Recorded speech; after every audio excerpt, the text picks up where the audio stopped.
Bonjour à tous et merci d'écouter le podcast Trading Masters. Je suis Xavier et je vais vous parler de stratégie d'investissement et de modèles de trading en me basant sur l'expérience des meilleurs traders de tous les temps.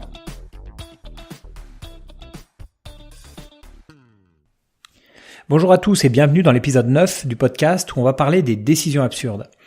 Mais attention, ici on va pas parler d'une décision stupide prise par n'importe qui dans son coin parce qu'il n'a pas réfléchi. On va parler de décisions prises par plusieurs personnes, d'un commun accord, des personnes intelligentes, formées. On parle de pilotes de ligne, des ingénieurs, des médecins. Et des décisions qui ont provoqué des dizaines de morts dans des crashs d'avions.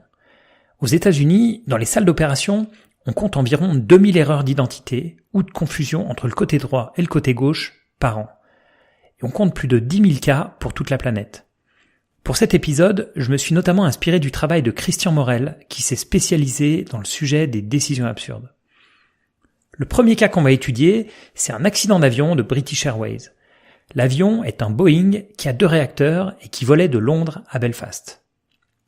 Peu de temps après le décollage, un bruit sourd se fait entendre et l'appareil se met à vibrer très fortement. De la fumée entre par les conduits d'aération et on sent une forte odeur de brûlé. Les passagers et les hôtesses, complètement paniqués, voient le moteur gauche, notez bien, c'est important pour la suite, qui fait des étincelles et des flammes. Une des ailettes s'est cassée et endommage l'hélice et les autres ailettes. Dans le poste de pilotage, les pilotes sentent aussi l'odeur de brûlé, ressentent les vibrations, ils reprennent les commandes en mode manuel. Et le commandant, sentant d'où vient l'odeur et connaissant les conduits d'aération de l'avion et du cockpit, pense que c'est le moteur droit qui est en feu. Il demande alors au copilote quel est le moteur en feu. Alors que les indicateurs de vibration montrent qu'elles viennent plutôt du côté gauche, il répond « c'est le droit ». Le pilote lui demande de le mettre au ralenti. Donc le copilote ralentit le moteur sain, le droit. Les pilotes ont l'impression que les vibrations diminuent. Alors le commandant prend la décision d'arrêter complètement le moteur droit, celui qui marche. L'avion se déroute alors sur un aéroport proche, ils réduisent les gaz du moteur pour commencer à attaquer la descente. Comme le moteur abîmé, celui qui tourne toujours le gauche, est ralenti, ils constatent une baisse des fumées et des vibrations. Ils sont donc persuadés d'avoir arrêté le bon moteur. Mais ils constatent toujours de la fumée. Alors le commandant fait une annonce aux passagers pour les rassurer, disant que le moteur droit a été endommagé, qu'il a dû l'arrêter et qu'ils vont atterrir bientôt. Beaucoup de passagers ont vu que c'était le moteur gauche qui était en feu. Ils sont donc très étonnés et en entendant le pilote parler du moteur droit, ils discutent entre eux mais ils n'en parlent pas aux hôtesses. Finalement, l'alarme du moteur gauche se déclenche et les pilotes réalisent leur erreur. Ils essaient de redémarrer en catastrophe le réacteur droit, mais c'est trop tard.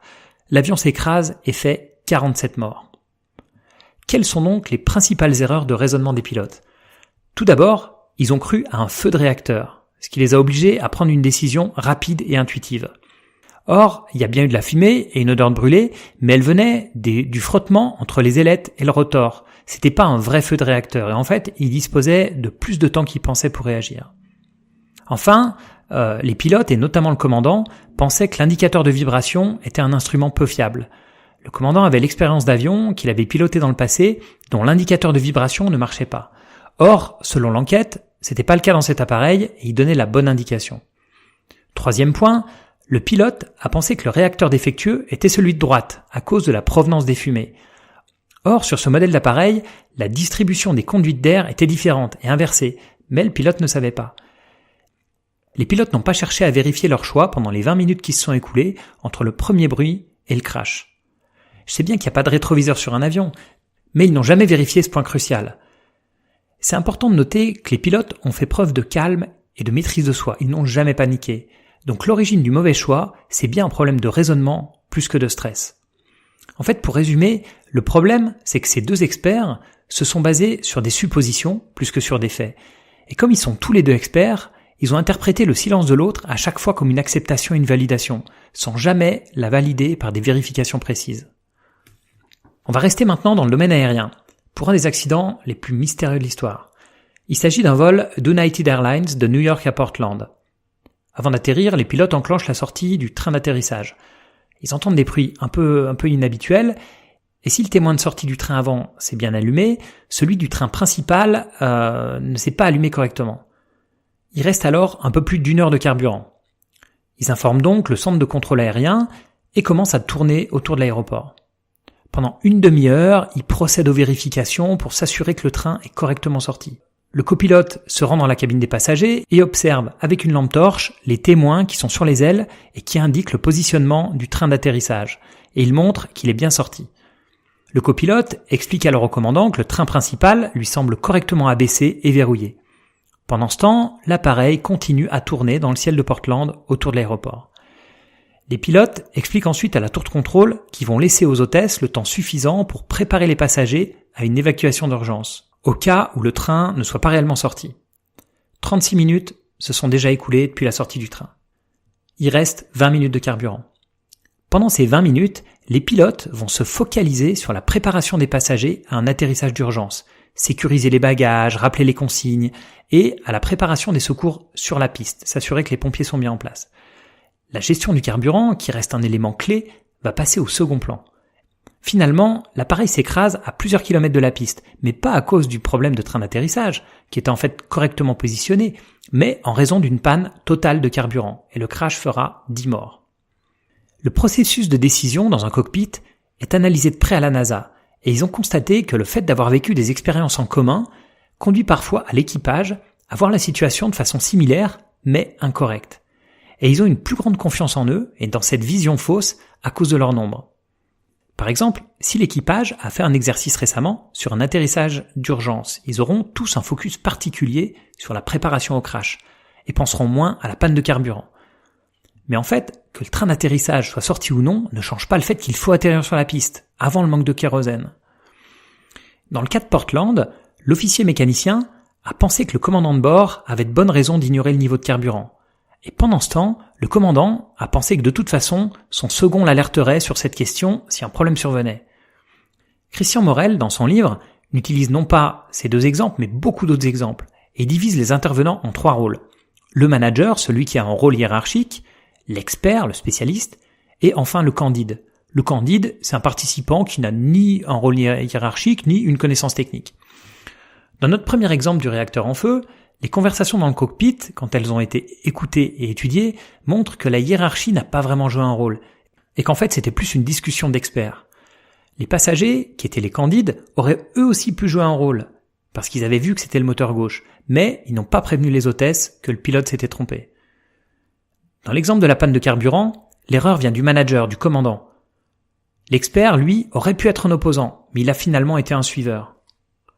Ce qui est intéressant dans le livre, mais je ne vais pas tout vous détailler, c'est qu'il liste tous les types d'erreurs dans des tableaux et classe chaque intervenant comme étant soit celui qui produit l'erreur, soit il peut être un opposant à la décision, ou un suiveur, ou quelqu'un de neutre. Et il classe toutes les décisions avec ses rôles de manager, expert, candide, et avec les rôles que chacun a eus.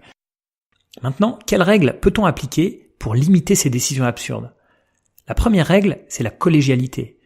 Dans les organismes qui réduisent le risque, les subordonnés ont un grand pouvoir de décision et la collégialité est privilégiée. Donc, on diminue la hiérarchie. Aujourd'hui, les règles ont été changées dans les cockpits d'avion. Et le copilote peut décider de certaines actions, par exemple remettre les gaz et le commandant doit obtempérer. Les porte-avions et les sous-marins, par exemple, n'appliquent pas les règles classiques d'autorité militaire.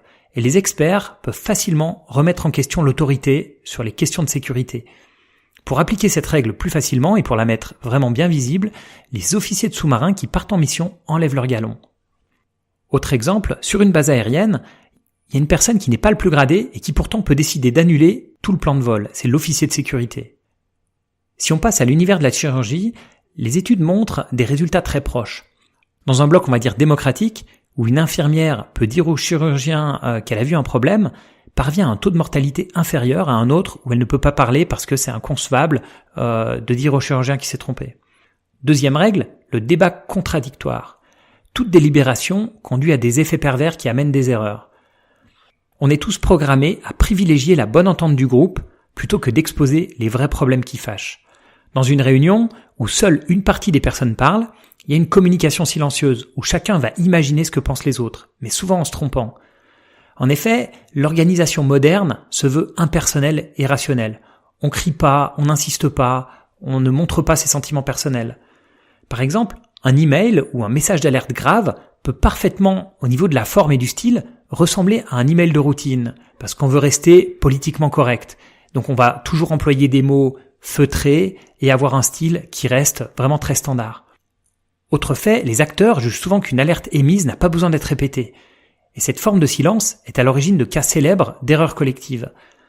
Lors d'une réunion décisive pour le lancement de la navette Challenger, qui a explosé en vol en 1986 en tuant tous les membres d'équipage, plusieurs ingénieurs n'ont pas parlé pendant la réunion parce qu'ils estimaient inutile de reparler des défauts des joints qui ont été responsables de l'accident, parce qu'un autre participant les avait déjà évoqués. Et c'est ces fameux joints qui en fait n'ont pas joué leur rôle parce que la température extérieure était trop faible et que ça rendait les joints inefficaces. Donc c'est un fait paradoxal. Le bon fonctionnement d'un groupe de travail ou d'une réunion exige des manières un peu polissées et politiquement correctes, mais cette politesse peut mener le collectif à ignorer les problèmes et à faire des erreurs. Et en fait, même dans les réunions de crise, les responsables s'efforcent de rester calmes et polis. Le débat contradictoire est donc très important. Il peut prendre plusieurs formes. Il y a bien sûr le fameux avocat du diable. Donc même si on est d'accord avec la décision qui va être prise, on fait l'avocat du diable et on donne des arguments qui vont à l'encontre de cette décision. Le Talmud stipule que lorsque les 23 juges du tribunal se prononcent à l'unanimité pour une condamnation à mort, l'accusé est acquitté. Aux yeux des sages, l'unanimité est le signe qu'il n'y a pas eu un véritable débat. Dans la marine américaine, par exemple, quand une décision majoritaire est présentée, une décision minoritaire doit obligatoirement être proposée. On peut aussi consulter des personnes qui sont pas expertes dans le sujet, des sortes de témoins. Vous avez peut-être entendu parler d'un scandale sur une pub H&M en début de cette année 2018. En fait, ça vient de photos qui ont été jugées racistes sur son site internet. En fait, on a un jeune enfant noir qui porte un pull avec marqué en anglais « singe le plus cool de la jungle ». Et puis à côté, ou sur une autre photo, je crois, il y a un enfant blanc où c'est marqué « expert en survie ». Comment expliquer que la vingtaine de personnes qui ont travaillé sur ces photos n'aient pas réagi, ou au moins certaines d'entre elles? On peut imaginer que ce sont des personnes qui sont si focalisées sur la forme qu'elles ont manqué de recul pour évaluer le message de fond, véhiculé par les photos. Étant des experts dans la pub et le marketing, ils ont dû regarder la lumière, les positions, l'habillement, mais pas le message qu'un observateur extérieur aurait tout de suite vu. On peut imaginer aussi, comme on l'a vu, que peut-être qu'un stagiaire l'a remarqué, mais n'a pas osé en parler aux pros de la pub. On va prendre un autre exemple de règle qui permet de limiter ces décisions absurdes. Et on revient sur le fait que c'est pas parce qu'il y a un consensus que c'est une bonne chose. Le consensus peut n'être qu'apparent. Et en fait, une partie des participants peuvent rester silencieux, mais être contre la décision, voire même être majoritaires.